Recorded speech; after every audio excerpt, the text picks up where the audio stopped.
ചേട്ടാ നമസ്കാരം. നമസ്കാരം. ചേട്ടാ, പാകിസ്ഥാനിലൊരു സൈബർ അറ്റാക്ക് നടന്നിട്ടുണ്ട്. നമുക്കറിയാം, നമ്മുടെ ഈ ലോകത്ത് യുദ്ധങ്ങൾ പലതരത്തിലാണ്. ബയോ യുദ്ധമുണ്ട്, സൈബർ യുദ്ധമുണ്ട്, അല്ലാതെ തന്നെ വെപ്പൺസ് ഉപയോഗിച്ചുള്ള യുദ്ധമുണ്ട്. ഈ പാകിസ്ഥാനിൽ കഴിഞ്ഞ ദിവസം നടന്നിരിക്കുന്ന ഈ സൈബർ അറ്റാക്കിന് പിന്നിലെ ഉത്തരവാദി ആരാണ്? പാകിസ്ഥാൻ ആരോപിക്കുന്നത് ഇന്ത്യയാണ് പാകിസ്ഥാനെ സൈബർ അറ്റാക്ക് നടത്തിയിരിക്കുന്നത് എന്നുള്ളതാണ്. Multiple Pakistani law enforcement agencies were targeted in separate hacking campaigns linked to group associated with India, researchers at cybersecurity firm Sentinel-1 said on Thursday. The campaigns offer a glimpse into foreign efforts to gather information on Pakistan's security challenges, including military violence, tensions with Afghanistan, and the country's economic collaboration with China. എന്നുള്ളതാണ് ഈ report പ്രധാനമായിട്ടും സൂചിപ്പിക്കുന്നത്. ഇത് ലളിതമായി പറഞ്ഞു കഴിഞ്ഞാൽ, പാകിസ്ഥാനിൽ നടന്നിരിക്കുന്ന ഈ സൈബർ അറ്റാക്ക് ചില സർക്കാർ നിയമപാലന സ്ഥാപനങ്ങളുടെ കമ്പ്യൂട്ടർ ശൃംഖലകളെ ഇന്ത്യയുമായി ബന്ധമുള്ള ഹാക്കർ ഗ്രൂപ്പുകൾ ലക്ഷ്യമിട്ടതായിട്ടാണ് ഇവർ പറയുന്നത്. സൈബർ സുരക്ഷാ റിപ്പോർട്ട് അവകാശപ്പെടുന്നത്. പാകിസ്ഥാൻ പറയുന്നു ഇത് ഇന്ത്യയാണ് ചെയ്തതെന്ന് പറയുന്നു. ചില സൈഡിൽ നിന്നുള്ള റിപ്പോർട്ടുകൾ പുറത്തു വരുന്നത് ഇത് ചൈനയുടെ ഒരു പണിയാണ് എന്നുള്ളൊരു റിപ്പോർട്ട് പുറത്തു പറയുന്നു. ചില ആൾക്കാർ പറയുന്നു ചൈനീസ് ഹാക്കർമാരെ ഉപയോഗിച്ച് ഇത് ഇന്ത്യ ചെയ്തതാണെന്ന് മറ്റു ചില ആൾക്കാർ പറയുന്നു. റിപ്പോർട്ട് അനുസരിച്ച് ഇന്ത്യൻ സർക്കാർ അല്ലെങ്കിൽ ചൈനീസ് സർക്കാർ നേരിട്ട് ആക്രമണം നടത്തി എന്ന് പാകിസ്ഥാൻ ഇതുവരെ തെളിയിക്കാൻ സാധിച്ചിട്ടില്ല. മറിച്ച് സൈബർ സുരക്ഷാ കമ്പനികൾ സാധാരണ ഉപയോഗിക്കുന്ന രീതിയിൽ ഇന്ത്യ ലിങ്ക്ഡ്, അതായത് ആ രാജ്യങ്ങളുമായി ബന്ധമുണ്ടെന്ന് കരുതുന്ന ഹാക്കർ ഗ്രൂപ്പുകളെ ഉപയോഗിച്ച് ഇത് ചെയ്തു എന്ന് പറയുന്നു. യഥാർത്ഥത്തിൽ അവിടെ സംഭവിച്ചതെന്ന് പറഞ്ഞാൽ പോലീസ് അന്വേഷണ ഏജൻസികൾ, സർക്കാർ ഏജൻസികൾ എന്നിവ ലക്ഷ്യമാക്കിയിട്ടാണ് ഈ ചാരപ്രവർത്തനം, സൈബർ എസ്പിയോണേജ് അവിടെ നടത്തിയിരിക്കുന്നത്. രഹസ്യരേഖകൾ മോഷ്ടിക്കുക, ഉദ്യോഗസ്ഥരുടെ വിവരങ്ങൾ ശേഖരിക്കുക, പ്രതിരോധ രഹസ്യങ്ങൾ ചോർത്തുക, സുരക്ഷാ സംവിധാനങ്ങളെക്കുറിച്ചുള്ള വിവരങ്ങൾ ശേഖരിക്കുക എന്നുള്ളതാണ് ഇവർ പ്രധാനമായിട്ടും നടത്തിയിരിക്കുന്നത്. ഇന്ത്യ അങ്ങനെ ചെയ്തിട്ടുണ്ടെങ്കിൽ ഇന്ത്യക്ക് അതൊരു വലിയ നേട്ടമാണ് എന്നാണ് അന്താരാഷ്ട്ര വിദഗ്ധർ പറയുന്നത്. ഇന്ത്യയുമായി ബന്ധമുണ്ടെന്ന് കരുതുന്ന ചില ഹാക്കർ ഗ്രൂപ്പുകളും ഈ പ്രവർത്തനങ്ങളിൽ ഉൾപ്പെട്ടിരിക്കാമെന്ന് പറയുന്നു. പക്ഷേ ഇത്തരം റിപ്പോർട്ടുകളിൽ ആരോപണം മാത്രമേ ഉള്ളൂ. പാകിസ്ഥാൻ ഇത് തെളിവില്ല. 100% ഉറപ്പോടെ ഇത് തെളിയിക്കുക എന്നുള്ളത് ബുദ്ധിമുട്ടുവാണെന്നുള്ളതാണ് മറ്റൊരു കാര്യം. ഇന്ത്യൻ കാഴ്ചപ്പാടിൽ പാകിസ്ഥാനിലെ സുരക്ഷാ സ്ഥാപനങ്ങളെക്കുറിച്ചുള്ള വിവരങ്ങൾ ലഭിച്ചാൽ അത് രഹസ്യാന്വേഷണ ഇന്റലിജൻസ് നേട്ടമായി നമുക്ക് കണക്കാക്കാനായി സാധിക്കും. പാകിസ്ഥാൻ ഇനിയിപ്പോൾ നിലവിൽ ചെയ്യാൻ പോകുന്നത് അവരുടെ വിദേശ സൈബർ ഭീഷണിയെക്കുറിച്ച് മുന്നറിയിപ്പ് നൽകുക, നെറ്റ്വർക്കുകൾ അപ്ഡേറ്റ് ചെയ്യുക, സൈബർ സുരക്ഷകൾ ശക്തിപ്പെടുത്തുക എന്നുള്ളത് മാത്രമേ ഉള്ളൂ. നിലവിൽ ഇതൊരു വലിയൊരു സംഭവമാണ്. അതായത് ഒരു രാജ്യത്തിലേക്ക് സൈബർ ഗ്രൂപ്പുകൾ അറ്റാക്ക് ചെയ്യുക, ഹാക്കർമാർ അറ്റാക്ക് ചെയ്ത് നമ്മുടെ രാജ്യത്തെ പ്രതിരോധ രഹസ്യങ്ങൾ ചോർത്തുക, അന്വേഷണ ഏജൻസികളുടെ രഹസ്യങ്ങൾ ചോർത്തുക, പോരാത്തതിന് രേഖകൾ മോഷ്ടിക്കുക എന്നൊക്കെ പറയുന്നത് വലിയ പ്രാധാന്യം അർഹിക്കുന്ന, ഒരു രാജ്യത്തിന്റെ നട്ടെല്ലിനെ തന്നെ പിടിച്ചു കുലുക്കുന്ന ഒരു വാർത്തയാണ്. പാകിസ്ഥാനിൽ അത് സംഭവിച്ചിരിക്കുന്നു. അത് നടത്തിയത് ഇന്ത്യയാണെന്നാണ് പാകിസ്ഥാൻ പറയുന്നത്. പാകിസ്ഥാൻ എന്തുണ്ടായാലും അത് ഇന്ത്യയാണെന്നാണ് പറയുന്നത്. പക്ഷെ നമ്മൾ നടത്താനുള്ള സാധ്യതയുണ്ടോ? എന്താ തോന്നുന്നു? അല്ല, പാകിസ്ഥാനിലും ഇന്ത്യയിലും പലപ്പോഴും സൈബർ അറ്റാക്ക് നടന്നു. പ്രത്യേകിച്ച് ഈ ഓപ്പറേഷൻ സിന്ദൂറിന്റെ സമയത്തൊക്കെ നമ്മുടെ ഒരു സ്കൂളില് പാകിസ്ഥാന്റെ സൈബർ അറ്റാക്ക് ടീമുകൾ, ഹാക്കേഴ്സ് ഒരു ഹാക്കിംഗ് ചെയ്തിട്ട് അവരുടെ ഒരു എംബ്ലോ ഒക്കെ കൊണ്ടിടുമല്ലോ. അങ്ങനെയാണല്ലോ നമ്മൾ ഇത് അറിയുന്നത്, ഇത് ആരാ ചെയ്തതെന്നൊക്കെ നമ്മൾ തിരിച്ച് ചെയ്തിട്ടൊക്കെ ഉണ്ട്. പക്ഷെ നമ്മുടെ രാജ്യത്തെ കുറിച്ച് വലിയൊരു ആരോപണം ഉയർന്നു വന്നത് 2024 അവസാനം 25 കൂടി കേരളത്തിൽ ഒരു തെരഞ്ഞെടുപ്പ് നടന്നു. നമ്മുടെ ജസ്റ്റിൻ ട്രൂഡോ പുറത്ത് പോയതിനു ശേഷം വരുന്നൊരു വലിയ തെരഞ്ഞെടുപ്പ്. അപ്പൊ ആ തെരഞ്ഞെടുപ്പ് സമയത്താണ് ഇന്ത്യ അവരുടെ കാനഡയില് സൈബർ അറ്റാക്ക് നടത്തുന്നു, ഹാക്ക് ചെയ്യുന്നു, ഞങ്ങളുടെ രഹസ്യങ്ങൾ ചോർത്തുന്നു. അതുവഴി അതിനകത്ത് ഇന്ത്യയുടെ പേര് മാത്രമല്ല പറഞ്ഞത്, ഇന്ത്യ, ചൈന, റഷ്യ ഈ 3 ടീമുകൾ ചേർന്നതുകൊണ്ട് ഞങ്ങളുടെ രാജ്യത്തെ ജനാധിപത്യത്തെ അവർ ഹൈജാക്ക് ചെയ്യുന്നുണ്ട്. കാരണം അവർ ഈ സൈബർ ഇത് വെച്ചിട്ട് ചോർത്തുകയും മറ്റുമൊക്കെ ചെയ്യുന്നുണ്ട്. അതൊരു ആരോപണം ഇന്റർനാഷണൽ തലത്തിൽ ഉയർത്തിയിട്ടുള്ള ഒരു രാജ്യം കാനഡയായിരുന്നു. പിന്നീട് ഇപ്പൊ ധനുഷ് പറഞ്ഞ കണക്കാൻ ഇതിന് തെളിവുകളും കാര്യങ്ങളും ഒന്നുമില്ല, അതൊക്കെ അങ്ങനെ പോകുന്നു. അതിനുശേഷം പിന്നെ വലിയ അറ്റാക്ക് കഥകളൊന്നും നമ്മൾ കേട്ടില്ല. അതിനിടയ്ക്ക് പിന്നെ നമ്മൾ കേട്ട ചൈനയിൽ ഇത് കണക്ക് ഒരു വലിയ ഹാക്കിംഗ് നടന്നിരുന്നു. അവിടുത്തെ ഒരുപാട് രഹസ്യ ഫയലുകൾ ചോർന്നുപോയി എന്നുള്ള ഒരു വാർത്തയാണ് കേട്ടത്. ഇന്നലെ മിനിഞ്ഞാന്ന് കേരളത്തിലും ഒരു ഹാക്കിംഗ് വാർത്ത പുറത്തു വന്നിരുന്നു. ധനുഷ് ശ്രദ്ധിച്ചോ എന്ന് എനിക്കറിയത്തില്ല. കേരള പോലീസിന്റെ കമ്പ്യൂട്ടറുകളിൽ ഹാക്കർമാർ നുഴഞ്ഞു കയറുകയും ഫയലുകൾ മോഷ്ടിച്ചു എന്നൊക്കെ പറഞ്ഞ് വലിയ വാർത്ത വരുന്നുണ്ട്. പക്ഷെ അങ്ങനെ സംഭവിച്ചിട്ടില്ല, അതിനെ തടയിട്ടു എന്നാണ് പറയുന്നത്. ഓക്കെ, ഞാനിത് പറഞ്ഞതുകൊണ്ട് പറഞ്ഞതാണ് കേട്ടോ.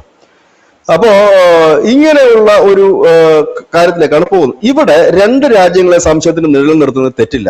കാരണം ചൈനയും ഒരുപക്ഷെ ഇത് ചെയ്തേക്കാം. കാരണം ഇപ്പോൾ ഈ ഇറാനെ ആക്രമിക്കുന്നതിന്റെ ഒരു പേരിൽ അമേരിക്ക വളരെ അടുത്ത് നിൽക്കുന്നു ചൈനയുടെ എന്നുള്ളതാണ് കാരണം ചൈനയുടെ ആ ഒരു മേഖലയിലേക്ക് അമേരിക്കൻ പടക്കപ്പൽ ഉൾപ്പെടെ കൊണ്ടുവന്ന് ഇട്ടുകൊണ്ടാണ് അവർ ഇറാനെ അടിച്ചുകൊണ്ടിരിക്കുന്നത്. അത് മാത്രമല്ല, ഇതിന്റെ ഇടനില നിൽക്കുന്ന ഒരു ടീം എന്ന് പറഞ്ഞാൽ ഈ പാകിസ്ഥാനാണ്.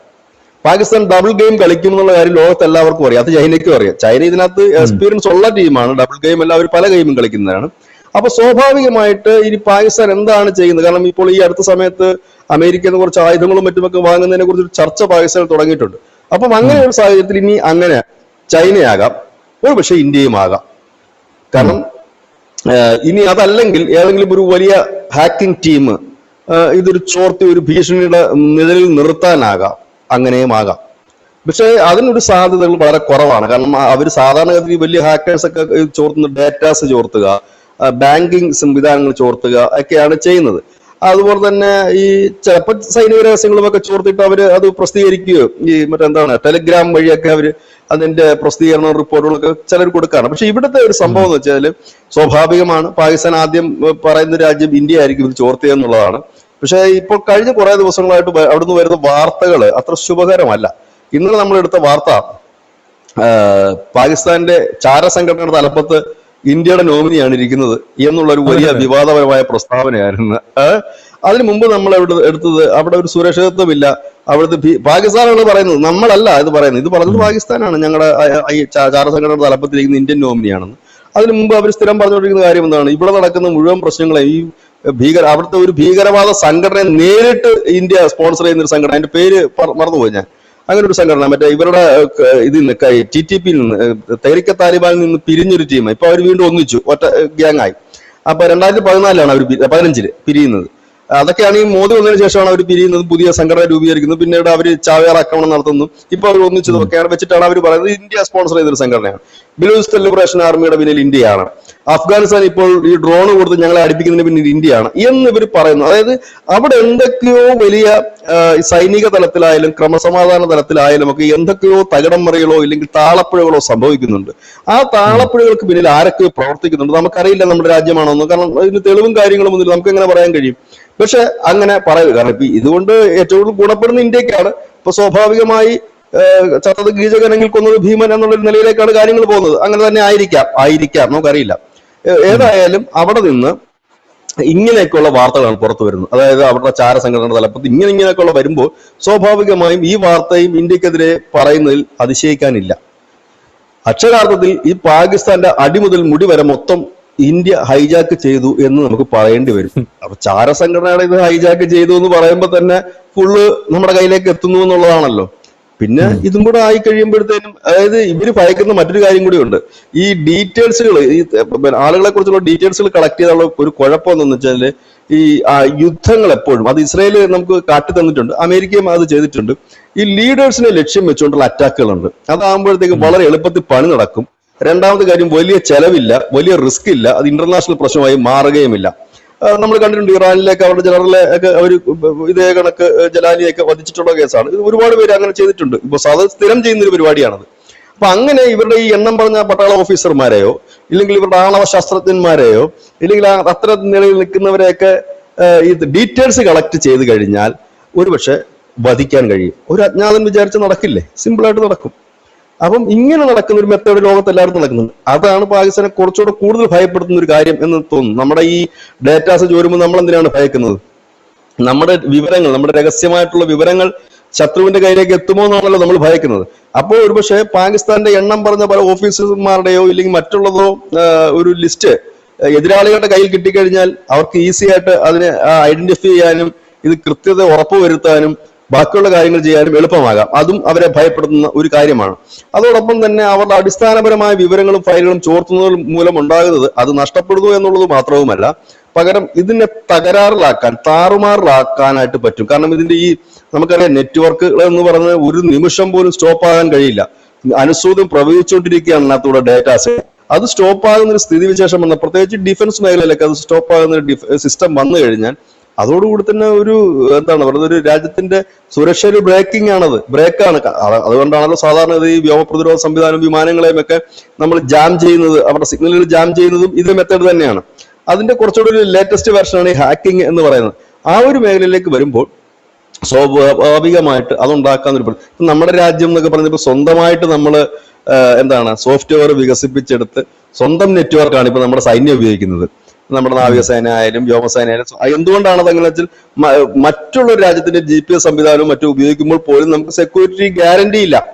നാളെ അമേരിക്ക ഈ സംവിധാനങ്ങളൊന്നും ഓഫ് ചെയ്ത് കഴിഞ്ഞാൽ ഇവിടെ നിശ്ചലമായി പോകും. അത് ഉണ്ടാകാതിരിക്കാനാണ് നമ്മൾ ഇതേ ഒരു സിസ്റ്റത്തിൽ കൂടെ മുമ്പോട്ട് പോകുന്നത്. ഇതേ സിസ്റ്റം ഉണ്ടായി കഴിഞ്ഞപ്പോഴാണ് ഈ ടെക് ഭീമന്മാർക്ക് ഒരു കാര്യം മനസ്സിലായത്, ഇവന്മാർ ഇത്രയും ഉണ്ടാക്കാമെങ്കിൽ സ്വാഭാവികമായി തന്നെ നാളെ ചൈന ചെയ്തതുപോലെ ഗൂഗിളിന് പകരം ഒരു പ്ലാറ്റ്ഫോം ഇവർക്ക് സ്വന്തമായി വന്നുകൂടുന്നില്ല. അങ്ങനെ വന്നാൽ നമ്മുടെ കഞ്ഞുകൂടി മുട്ടും എന്ന് അവർക്ക് ചിന്തിച്ചു തുടങ്ങുന്നതും അവരിവിടെ കൊണ്ട് വലിയ രീതിയിൽ ഇൻവെസ്റ്റ് ചെയ്യുന്നു. ഇപ്പൊ വെസ്റ്റ് ബംഗാളിൽ അവരോട് ഒരു വലിയ സമുച്ചയം വരികയാണ്, വലിയൊരു ബിസിനസ് സെന്റർ വരികയാണ് ഗൂഗിളിന്റെ. അപ്പൊ ഇങ്ങനെയൊക്കെ അവർ വരാനുള്ള കാരണം ഇത് തന്നെയാണ്. കാരണം ഞങ്ങൾ ഇങ്ങോട്ട് വരിക, ഇനി പ്രശ്നമൊന്നും വേണ്ട, ഇല്ല നിങ്ങൾ സ്വന്തമായിട്ട് വേണ്ട. ചൈനയിൽ ഇല്ലല്ലോ ഗൂഗിൾ ഉണ്ടോ? ചൈനയിൽ ഗൂഗിളില്ല. ചൈനയ്ക്ക് ചൈനയുടെ സംവിധാനം. ഇപ്പൊ നമ്മുടെ നിതിൻ ഗഡ്കരി പ്രഖ്യാപിച്ചൊരു സംഭവം, ഒരു പക്ഷേ ഈ വർഷം അവസാനത്തോടെ അത് ലോഞ്ച് ചെയ്യും. നെറ്റ്വർക്ക് വേണ്ട, നാവിഗേഷൻ വർക്ക് ചെയ്യുന്നൊരു, അതിന്റെ പേര് എന്തോ മറന്നുപോയി, നമ്മൾ എന്തോ ആയിട്ട് നമ്മളെ ചർച്ച ചെയ്തിരുന്ന മുമ്പ്. അത് ഒരു നാവിഗേഷൻ സിസ്റ്റം നമ്മൾ വികസിപ്പിച്ചെടുത്തിട്ടുണ്ട്. അത് നെറ്റ്വർക്ക് ഇല്ല, ഓഫ്ലൈനിൽ വർക്ക്. അല്ലല്ല, എന്താണ് മേപ്പിൾസ് ആണോ എന്താ പറഞ്ഞത്? മേപ്പിൾസ് അത് നമ്മുടെ ഇത് വേണ്ടിയിട്ടുള്ള. പിന്നെ അത് കൂടാതെ തന്നെ നമ്മുടെ തന്നെ ഈ ഇന്ത്യക്കാരുടെ തന്നെ ഈ ജിമെയിലും അതേപോലത്തെ സംവിധാനവും ഒക്കെ വന്നില്ലേ. ഒരു ചെന്നൈ ഉള്ള ഒരു ടീമാണ്, ഒരു IT എഞ്ചിനീയറാണ്. അപ്പം ഇങ്ങനെയൊക്കെ വന്നു തുടങ്ങിയിട്ടുണ്ട്. അപ്പൊ പാകിസ്ഥാനിൽ ഇതൊന്നും എത്തിയിട്ടില്ല എന്നുള്ളതാണ്. അവരിപ്പോഴും ആ ഒരു കാലഹരണപ്പെട്ട ഒരു പഴഞ്ഞ സിസ്റ്റത്തിൽ കൂടെ പോകുന്നുണ്ട്. ഇതൊക്കെ ഉണ്ടായിട്ട്, ഇത്രയും സെക്യൂരിറ്റി ഉണ്ടായിട്ട് പോലും ഇന്ത്യയിൽ ഇത് സംഭവിക്കുന്നുണ്ട് പലയിടത്തും. പക്ഷെ ഇന്ത്യയിൽ വളരെ കാലമായിട്ട് ഇപ്പോൾ നമ്മുടെ ഈ സൈന്യത്തിന്റെ വെബ്സൈറ്റുകളോ കാര്യങ്ങളോ ഹാക്ക് ചെയ്യുന്നതായിട്ട് നമ്മൾ കേട്ടിട്ടില്ല. അവന്മാര് ആകെ ഒരു സ്കൂളിന്റെ വെബ്സൈറ്റ് ഹാക്ക് ചെയ്തിട്ടായിരുന്നു പാകിസ്ഥാൻകാർ ആ ഓപ്പറേഷൻ സിന്ദൂറിനടുത്ത് പറഞ്ഞത് ഞങ്ങൾ ഇന്ത്യൻ സേനയുടെ നെറ്റ്വർക്ക് മുഴുവൻ ഹാക്ക് ചെയ്തത്. ആകെ ചെയ്ത ഒരു സ്കൂളിന്റെ, അവിടെ കയറാനും പറ്റില്ല ആ സ്കൂളിൽ. അതാണ് ഒരു സൈനിക സ്കൂളായിരുന്നു, അതിനകത്ത് കയറാൻ പറ്റില്ല. അറ്റാക്ക് ശ്രമം നടത്തിയത് മാത്രമേ ഉള്ളൂ. ഇപ്പൊ നമ്മൾ വളരെ കുറച്ച് മാത്രമേ ഇന്ത്യയിൽ ഈ ഒഫീഷ്യൽ ഹാക്കിങ്ങിനെ കുറിച്ച് കേൾക്കുന്നുള്ളൂ. ഒഫീഷ്യലായിട്ട് ഇപ്പൊ ഒന്നും ഹാക്ക് ചെയ്യാറില്ല. കാരണം അത്രത്തോളം നമ്മൾ പ്രൊട്ടക്ഷനിലേക്ക് നീങ്ങി കഴിഞ്ഞിട്ടുണ്ട് എന്നാണ് അതിൽ നിന്ന് നമുക്ക് മനസ്സിലാകുന്ന ഒരു കാര്യം. അത് സർക്കാർ പറയില്ലല്ലോ ഞങ്ങൾ ഇന്ന സുരക്ഷകളൊക്കെ ഒരുക്കിയിട്ടുണ്ടെന്ന് സർക്കാരിന് പറയേണ്ട ആവശ്യവുമില്ല. കാരണം സെക്യൂരിറ്റി എന്നുള്ളത് ഒരു രാജ്യത്തിന്റെ സ്വകാര്യതയാണ്. അതിപ്പോ പബ്ലിക് ആക്കേണ്ട കാര്യങ്ങളൊന്നുമില്ല. എന്തൊക്കെ തരം സെക്യൂരിറ്റികളാണ്, എത്ര ഗേറ്റുകളാണ് ഞങ്ങൾ ഈ ഒരു സോഫ്റ്റ്വെയറിൽ വെച്ചിരിക്കുന്നതെന്ന് അവർക്ക് പറയേണ്ട കാര്യമില്ല.